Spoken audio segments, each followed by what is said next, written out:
Hello friends, రేపటి complete episode ఇప్పుడు ఈ వీడియోలో చూడండి.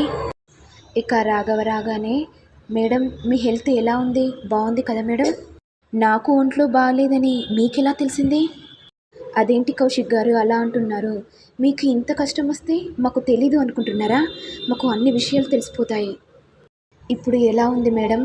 ఇంతలో నిషిక 2 నెలలు పూర్తిగా బెడ్ రెస్ట్ తీసుకోమని చెప్పారు.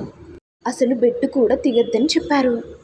ఇక వెంటనే దాత్రి, ఆయన నిన్ను అడగలేదు కదా నిషి? ఇక రాఘవరావు, ఇలా ఇప్పుడు ఈ టైంలో మాట్లాడడం తప్పనుకుంటున్నాను, కానీ తప్పనిసరిగా మాట్లాడుతున్నాను. వజ్రపాటి సీఈఓగా మీ టైం అయిపోతుంది. మళ్ళీ ఎవరిని ఎన్నుకోవాలో షేడ్స్లో కూడా టైం వచ్చేసింది మేడం. ఇక దాత్రి వెంటనే, కొద్దిగా ఎన్నికలు పెట్టడం ఏంటి సార్? ఎప్పటి నుంచో వదినే కదా ఎన్నటికైనా సీఈఓగా ఉండేది. వెంటనే రామారావు, అంటే అది కౌశికి గారు, అంటే వేరే వాళ్ళు కూడా చైర్ కోసం పోటీ పడుతున్నారు. సరే రామారావు గారు, మీరు కోరుకున్నట్టే చేసేద్దాం. ఇక దాత్రి వెంటనే, సరే వదిన పెడదాం, కానీ 2 నెలల తర్వాత పెడదాం. అంటే వదినకు హెల్త్ బాగాలేదు కదా, ఇలా ఎలక్షన్స్ ఓటమి అంటే బాగుండదు కదా, అందుకే 2 నెలల తర్వాత ఎలక్షన్స్ పెడదాం. అంతే కదా? అవునమ్మా, నువ్వు చెప్పేది నిజమే. ఇక వైజయంతి వెంటనే పెట్టేసింది. ఈ రాక్షసి మెలిక పెట్టేసింది. మన ప్లాన్ని మొత్తం వృధా చేసేస్తూనే ఉంటుంది. వెంటనే నిషిక కోపంతో, ఏయ్ ఏం మాట్లాడుతున్నావే? ఇంట్లో విషయాల్లో జోక్యం చేసుకుంటున్నావు. ఒప్పేసుకుంటున్నాను. ఆఫీస్ విషయంలో జోక్యం చేసుకుంటే ఊరుకోను. నేను కూడా అదే చెప్తున్నాను నిషి. అన్యాయంగా వ్యవహరిస్తాం, అక్రమంగా సంపాదించుకుంటామంటే నేను కూడా చూస్తూ ఊకోను నిషి. ఇక కౌశిక్ వెంటనే, మీటింగ్ని ఏర్పాటు చేయండి రామారావు, నేను వచ్చి అన్ని ప్రపోజల్ చెప్పిస్తాను. ఇక వైజయంతి వెంటనే, ఇట్టా బాగున్నావు అమ్మి, నీ స్థానంలో నా కొడుకు 2 నెలలు సీఈఓగా ఉంటాడమ్మి. వెంటనే సుధాకర్, ఏం మాట్లాడుతున్నావే? పిచ్చిగాని పట్టిందా నీకు? ఇక నిషిక వెంటనే, అత్తయ్య మాట్లాడిన దాంట్లో తప్పేముంది మామయ్య? వదిన లేనప్పుడు ఎవరైనా కుర్చీలో కూర్చోవాలి కదా.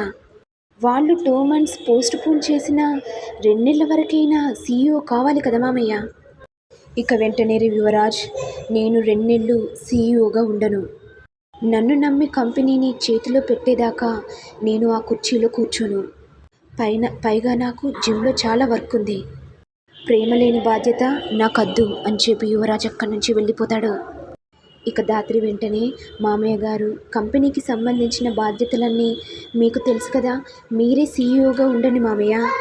లేదమ్మా, సీఈఓగా కౌశిక్ తప్ప ఇంకెవ్వరూ నేనైనా సరే ఉండకూడదని నాకు నేను మాటించుకున్నానమ్మా. సరే మామయ్య, అయితే నేనే సీఈఓగా అవుతా అని నిషిక అనేసరికి దాత్రి ఒక్కసారిగా షాక్ అవుతుంది.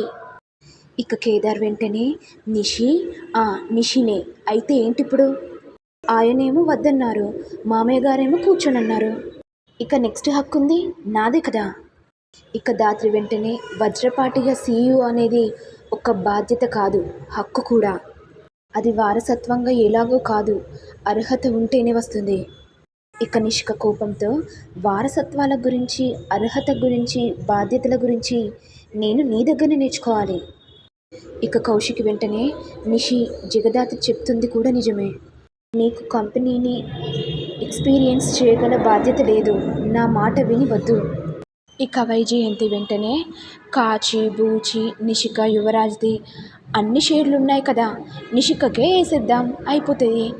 అప్పుడు సీఈఓగా నిషిక ఉంటుంది కదా అని వైజయంతి అనేసరికి కౌశికి మౌనంగా ఉండిపోతుంది. అంటే పిన్ని అది కాదు.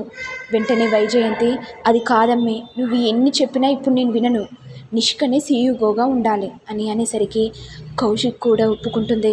మరి నెక్స్ట్ ఎపిసోడ్లో ఏం జరుగుతుంది అనేది చూడాలి.